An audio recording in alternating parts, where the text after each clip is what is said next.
আসসালামু আলাইকুম everyone, welcome back to our new video. কেমন আছেন সবাই? আলহামদুলিল্লাহ আমরা অনেক ভালো আছি। আজকে মাশরাফের রান্না আসবে, মানে আমার আব্বু আসবে, তার জন্য এত আয়োজন। তো আমি ২ রকমের শাক ভাজি করব, লাল শাক আর একটা কী যেন শাক ছিল, কলমি শাক। আরেকটা শাক দিয়ে ডাল রান্না করব। এদিকে গরুর মাংস বসিয়ে দিয়েছি। আর হচ্ছে এই তো গরুর মাংসটা হয়ে গিয়েছে। ইলিশ মাছ ভাজি করেছিলাম, সাথে চিকেন রোস্ট করেছিলাম। এরপর একটু গরুর দুধ জাল দিয়ে রেখেছি, সাথে লাল মরিচের ভর্তা করেছিলাম। অ্যান্ড এটা হচ্ছে পুঁই শাক দিয়ে ডাল রান্না করেছিলাম, আর হচ্ছে রুই মাছ ভাজি করেছিলাম। এতে আমার লাল শাক ভাজিও হয়ে গিয়েছে অলরেডি, সব রান্না ডান। বাট মাশরাফের রান্না আসেনি আনফর্চুনেটলি। যাই হোক, আমি ভীষণ কষ্ট পেয়েছি। আর এদিকে মাশরাফ লিপস্টিক লাগিয়েছে, আর সে বলছিল যে আমি লিপস্টিক লাগিয়েছি। তো লিপস্টিকটা সে আমার ড্রেসিং টেবিল থেকে নিয়ে নিজে নিজে পুরো মুখ ভরে দিয়েছে। তার নানুর কাছে নিয়ে গিয়েছিল লাগিয়ে দেওয়ার জন্য। ও হ্যাঁ, আমার আম্মু আর আমার ছোট বোন তারা কিছুদিনের জন্য এসেছে, মানে ৩-৪ দিনের জন্য এসেছে ডক্টর দেখাবে। আর আমার বোন ডক্টর দেখিয়ে আসার সময় আমার জন্য ২টা ফ্লাওয়ার নিয়ে এসেছে।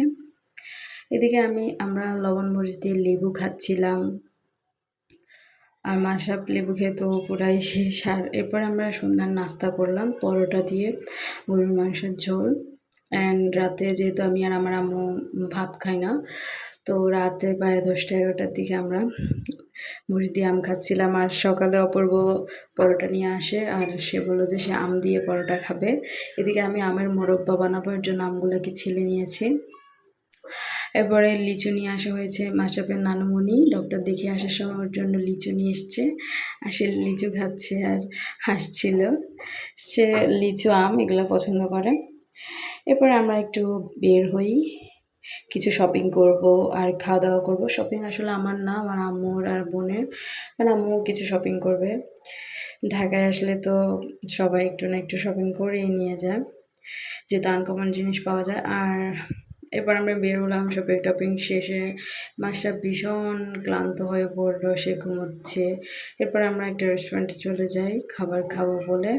আর মাশরাফ তার নানুমণির হাতে খাচ্ছিল, তার নানুমণি আগে তাকে খাইয়ে দিয়েছে, পরে আমরা নিজেরা খেয়েছি। তো আমরা ফ্রায়েড রাইস আর চিকেন বল নিয়ে নিয়েছি, এটাই আমাদের ডিনার হয়ে যাবে। আর অবশ্য আমি আর আমার আম্মু তো আর রাত্রে খাবো না, এগুলো মাইশা খাবে। এরপরে মাশরাফ তার ওই যে ফানি হাসিটা দিয়ে দিল, আর সে এখন নিজে নিজে খাওয়া ট্রাই করছিল। আমি তাকে বললাম যে না। এরপরে বাসায় এসে আমরা কিছুক্ষণ পর জাম ভর্তা খেলাম, অনেক অনেক ঝাল দিয়ে। আমি অবশ্য আরও বেশি করে দিতাম, যেহেতু মাইশা এত বেশি খেতে পারবে না, এর জন্য দিতে পারিনি। তো পুরো ভিডিওতে দেখার জন্য অনেক অনেক থ্যাঙ্কস। আল্লাহ হাফেজ।